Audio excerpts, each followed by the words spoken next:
अब तक आपने देखा प्रज्ञा सिंह अहलावत सुपुत्री श्री कैलाश सिंह अहलावत का ब्याह बड़ों के छोटे भाई वरदान सिंह दाहिया के साथ संपन्न हुआ से मेरी छोरी अगोड़ी दुल्हन मना तू यो बता किसका ब्याह करना चाह रही थी तो हमारे को तेजू जी को यो भाग के शादी करने का फैसला बड़ो भाभी की वजह से लेना पड़ा कि जिम्मेदार सिर्फ यो बड़ो भाभी से।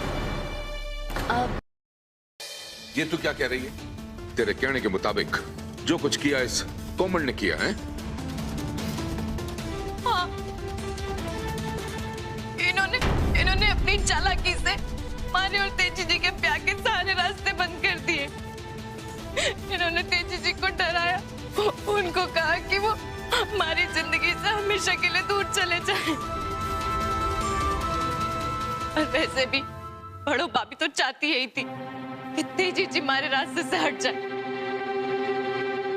ताकि वो हमारा ब्याह उनके भाई प्रधान के साथ करा सके। ना प्रज्ञा, मैं तो बस तेरी भलाई चाहती थी।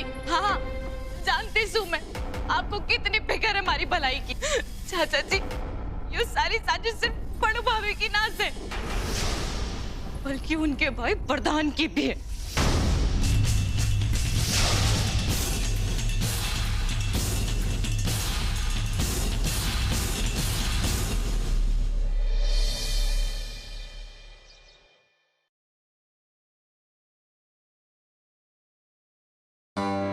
पायल, यो काम धाम छोड़कर कहाँ चली गई थी?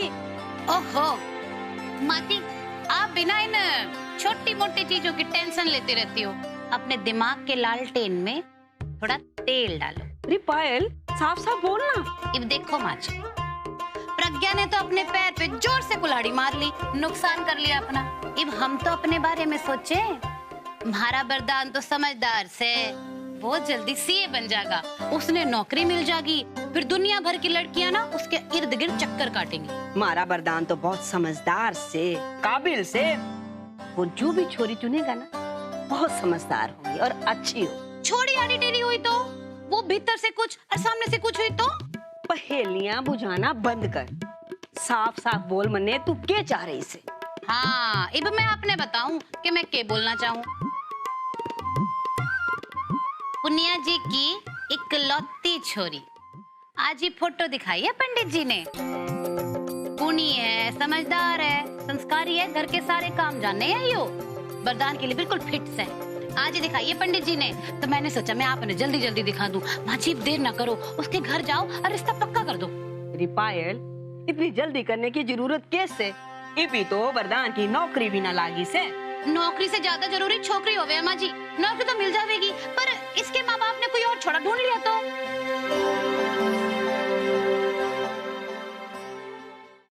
मन ने कौन सी वरदान के ब्याह की पड़ी से, बस किसी तरह यो सगाई हो जाए, फिर मैं यो खुशखबरी अहलावत खानदान के मुंह पे तमाचे की तरह दे मारूंगी।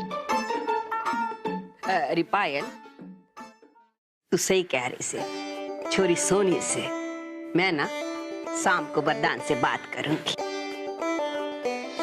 आप सबको पता है यो तो हमारे ऊपर बहुत पहले से नजर गड़ाए बैठा था। आप लोगों को याद है ना कि यो कैसे हमारे लिए रिश्ता लेके आया था। आप कहना चाहते हो मैं आपके ऊपर आंख गड़ा कर बैठा था? बाबूजी, ऐसा कुछ भी ना, हमने ऐसा कुछ भी ना सोचा था दीदी की इसमें कोई साजिश ना हो रही है। हमारा भरोसा, ये बहाने बनाने से कुछ ना होगा, मेरे को अच्छे से पता है। मान लो तुम दोनों कि ये थारी गलती से।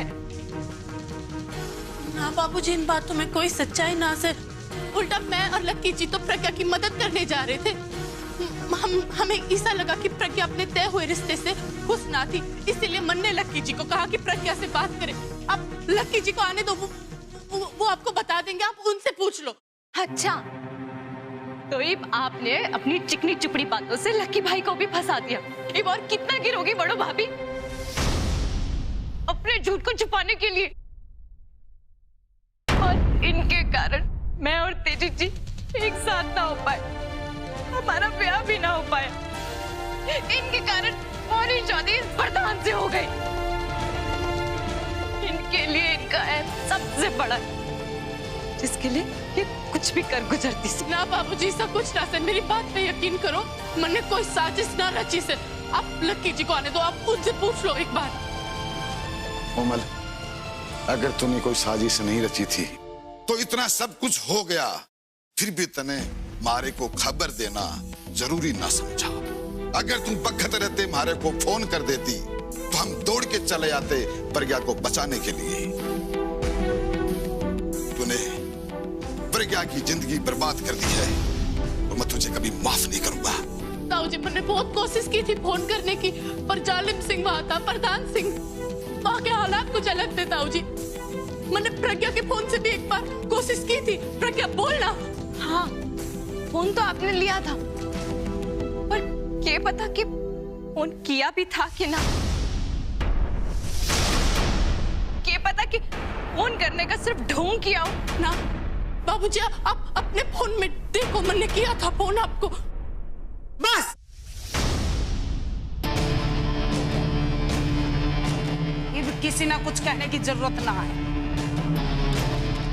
किसने किसका फोन करा, किसने किसकी मदद करी, मने ना सुनना ये सब। आगे समझ में। अरे क्या फायदा है इसका, बता मने। सच्ची बात तो यो है कि इस प्रज्ञा ने और इस बड़ों ने हमारे खानदान की इज्जत मट्टी में मिला दी।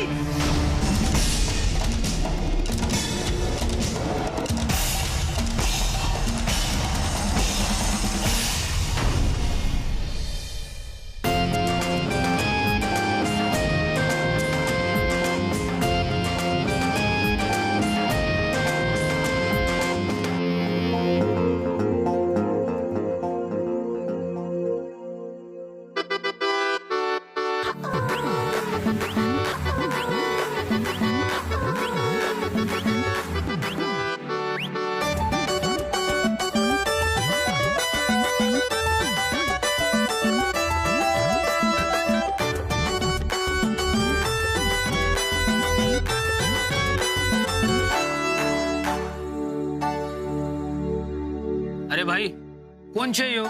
अरे इन्हें ना पहचाना, कई सालों बाद सिरसा में लौटी से। इन्हें लोग छोटो बुआ कह के बुलावे। छोटो बुआ?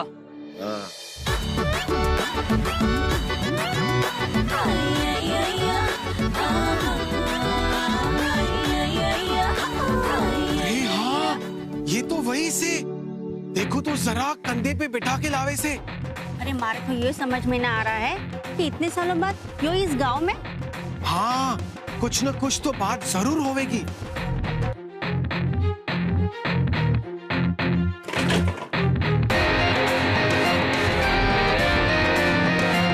यो कौन से? अरे इसे नहीं जानते हो? एक छोटो बुआ से बड़े दिनों बाद आई है।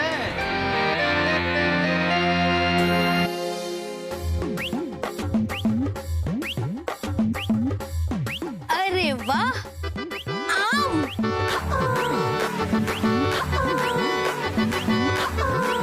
अरे ओ आम वाले जी? कौन कौन से आम से थारे पास? जी मेरे पास लंगड़ा से, चौसा से, और हाँ, सबसे खासम खास ये दशहरी का आम। तो बताइए, कौन से दूं और कितने दूं? बताइए छोटो भाभी, कौन से आम चाहिए सर? अब क्या बताऊं, मैंने तो बस राना और लखा के लिए आम चाहिए थे।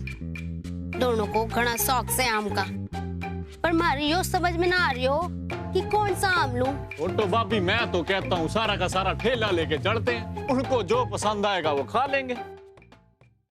अरे वाह, ये बात ठीक से देवर जी। चल भाई, आ जा हमारे पीछे पीछे। पूरा का पूरा ठेला? यार नहीं तो के, पूरा का पूरा ठेला लेके आजा हमारे पीछे पीछे। पर कहाँ? अरे लावत निवास। आया समझ में? अब ज्यादा सवाल जवाब मत करियो। अब छोटो भाभी ने बोल दिया तो चलना ही पड़ेगा। चल भाई, अब ज्यादा बहस नहीं, अपना ठेला लेके आजा पीछे पीछे। अब तो ठीक से ना छोटो भाभी? ठीक से।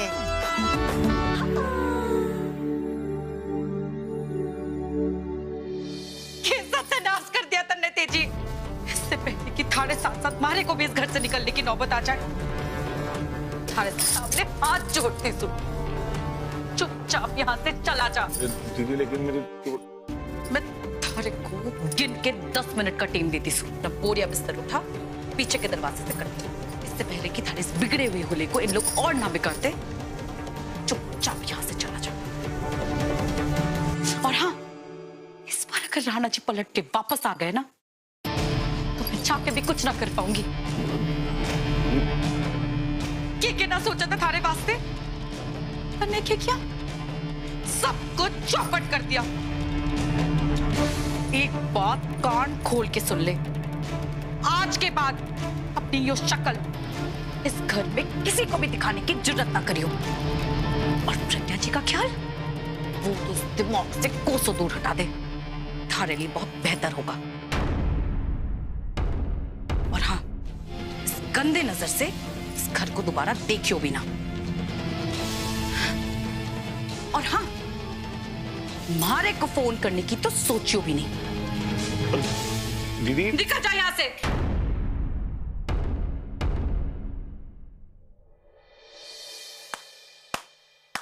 वाह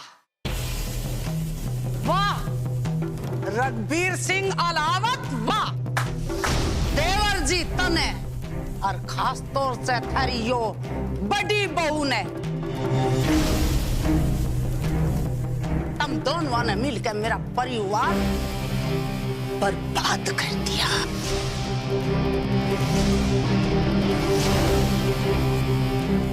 और आज तुम्हारी जिंदगी तबाह कर दी।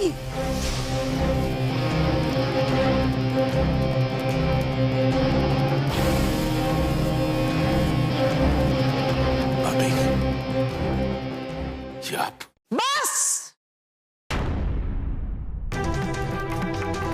आज बस मैं बोलूंगी और सब सुनेंगे। पहले तो मैं थारे दिए हुए वचन की बात कर लूं देवर जी। बड़े ताव में आके आए थे ना मने वचन देने कि तुम और थारा परिवार दखल अंदाजी ना करेंगे मेरी छोरी के ब्याह में। फिर के हुआ उस वचन का, किसकी इजाजत है इसने प्रज्ञा और वरदान का ब्याह करवाया?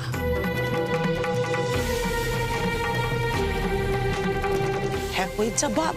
ना।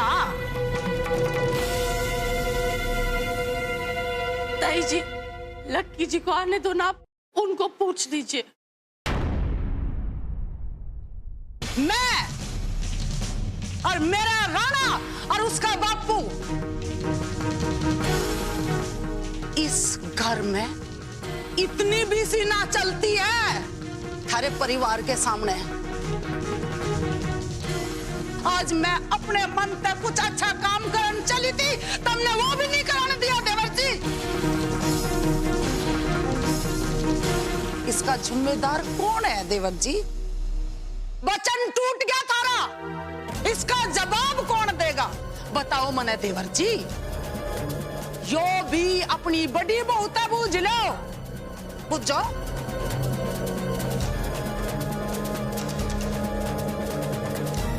और आज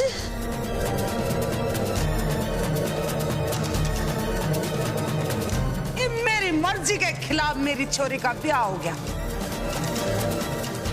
अब तो मैं मुंह दिखाने लायक नहीं रही। सारा गांव मेरे मुंह पे थूकेगा, गोबर फेंकेगा। मेरे पास एक ही रास्ता है कि रेल के नीचे जाके कट जाऊं।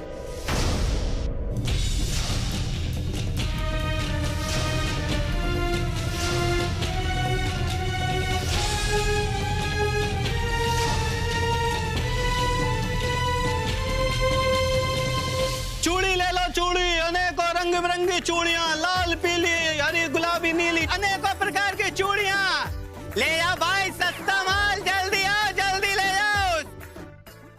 अरे वाह, चूड़ियां सुहागनों के निशानी है चूड़ियां। अरे ओ चूड़ी वाले, जरा दिखा तुम ने कौन कौन सी चूड़ी से थारे पास। अभी जी बताना क्या है, आप खुद ही देख लो। हमारे पास एक से एक रंग बिरंगी चूड़ियां से, आप बोलो वही पैक करके दे देता हूँ। अरे मन ना पहननी, मैंने तो कमला भाभी और मालती भाभी के लिए लेना चाहे सो, उन्हें चूड़ियां घनी पसंद से। पर मारी यो समझ नहीं आ रहे हो कि कौन सी वाली लूं, ये वाली कि वो वाली। एक चूड़ी वाले, एक काम कर कि यो सारी चूड़ियां हमारे संग ले चल। के सारी की सारी चूड़ियां? ए चूड़ी वाले, एक बार में सुनाई ना देवे के, भाभी ने बोल दिया तो बोल दिया, समझा?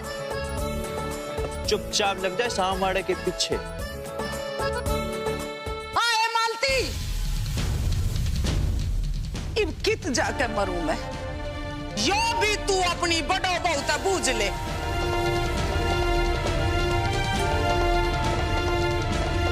भाभी, मैं मानती हूँ कि ये जो कुछ भी वैसा ही ना हुआ है, पर हमारी बात सुनो। आप इतना नाराज होगी ना तो बीमार हो जाओगी। शांति से बैठ के बात करते हैं। बातचीत, और वो भी इस तरह? यो तो बिना बातचीत के अपनी मर्जी से सांग रचना जाने से। देवर जी ने लाठ के आते सिर पर चढ़ा रखा है इस बड़ों ने, ढाल बनकर खड़े हो जाए ये इसके सामने।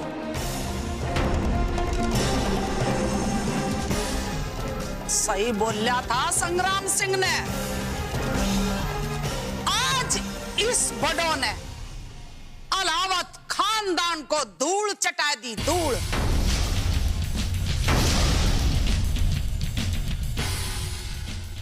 रघु, कमला बिल्कुल ठीक बोल रही है। तेरी वजह से मेरी छोरी की जिंदगी बर्बाद हो गई है। बड़ो, आज तूने ये ठीक नहीं किया। इससे तो बेहतर होता कि मरी जाने देती इसको कहीं पे। बेचारी की जिंदगी तहस तहस करके रखती तन्ने पड़ो।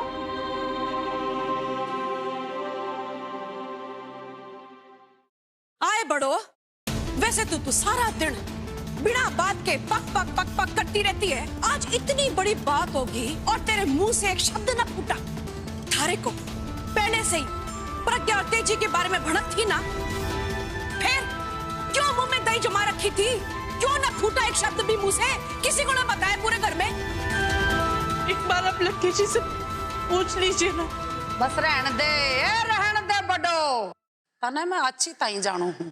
तू तो घने दिन तक पीछे लग रही थी मारे। मेरी छोरी का ब्याह अपने मास्टर भाई तक करवाना चाह रही थी ना, यही तो तेरे दिमाग में चल रहा था घने दिन तक। हरीब जी मौका मिला, हल्दी लगी ना फट कड़ी और तने गद दे के प्रज्ञा और वरदान का ब्याह करवा दिया ना। ताई जी क्या? वरदान और प्रज्ञा की शादी?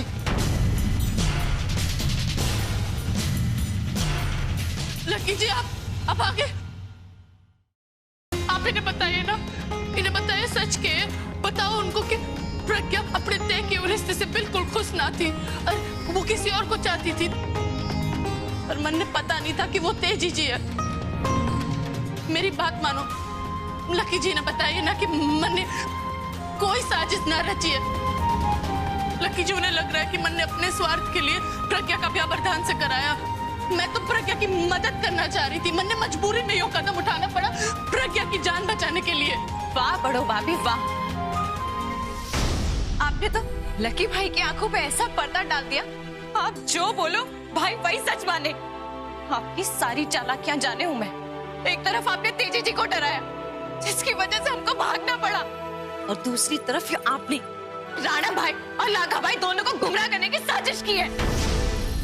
ये बात यो भी कहोगे कि मंदिर में प्रधान के साथ आप संजोग से पहुंचे।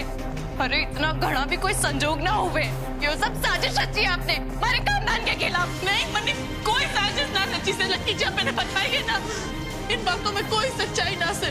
मैं तो बस प्रज्ञा की भलाई चाहती थी। मैं चाहती थी कि वो हमेशा खुश रहे। लकी जी आप इनको बोलो ना कुछ। आप बोलती क्यों नहीं? लकी जी बताओ इनको। सच बात तो ये है कि तूने सच में मैंने गुमराह किया।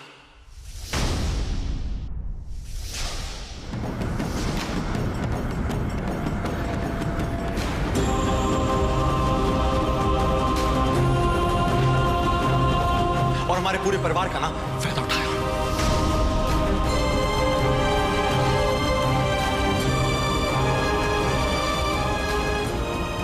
तूने हमारे पूरे परिवार के साथ इतना बड़ा धोखा क्यों किया?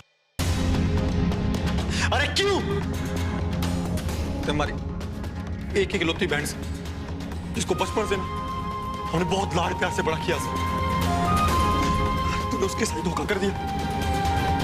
अरे तुमने एक बार भी उन राखियों की याद नहीं जो बचपन से लेके अभी तक मैंने संभाल के रखी थी। तुमने एक बार भी उन सपनों का ख्याल ना आया जो मैंने अपनी बहन के ब्याह के लिए संजो के रखा था। अरे हमारी जिंदगी की हर खुशी ना हमारी बहन से जुड़ी हुई, और तूने उस खुशी को ना इतनी आसानी से तोड़ दिया। तुमने मेरी बहन की जिंदगी बर्बाद करके रख दी बड़ो, और इसके लिए मैं तुझे अब कभी माफ ना करूंगा।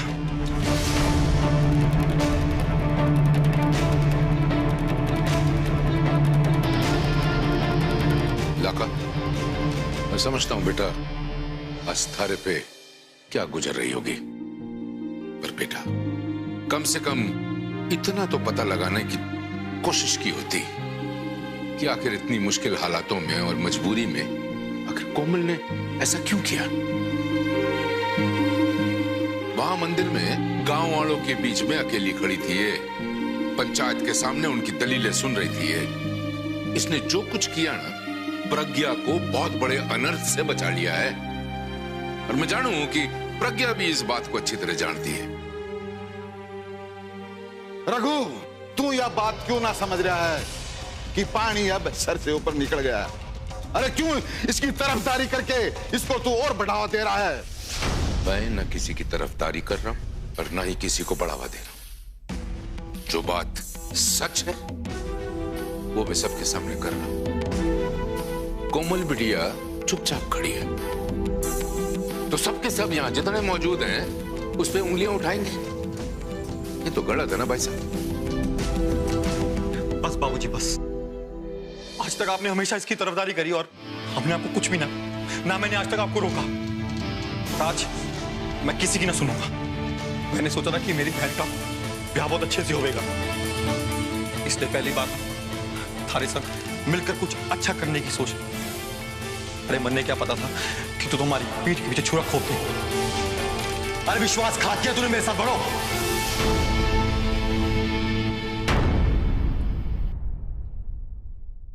विश्वासघात तो तुम सबके लिए होगा, लेकिन मेरी तो जान बचाई है बड़ो भाभी ने। थैंक यू भगवान जी, बचा लिया आपने इतनी बड़ी मुसीबत से मुझे। चल भाई तेजी, जितनी तेजी से निकल सकता है यहाँ से निकल ले, और अब तो दोबारा पलट के ना देखना इस तरफ। ना जीजा जी, ऐसा कुछ ना। हमारी दीदी ने जो कुछ भी किया ना वो मजबूरी में आकर किया। हमारी दीदी किसी के साथ इतनी घटिया हरकत, ऐसी साजिश कभी नहीं कर सकती। हमारी दीदी ने जिसके लिए जो भी चाहा है ना, अच्छा ही चाहे, और वो हमेशा सबके लिए अच्छा ही चाहेगी। ये बात आप भी जानते हो ना।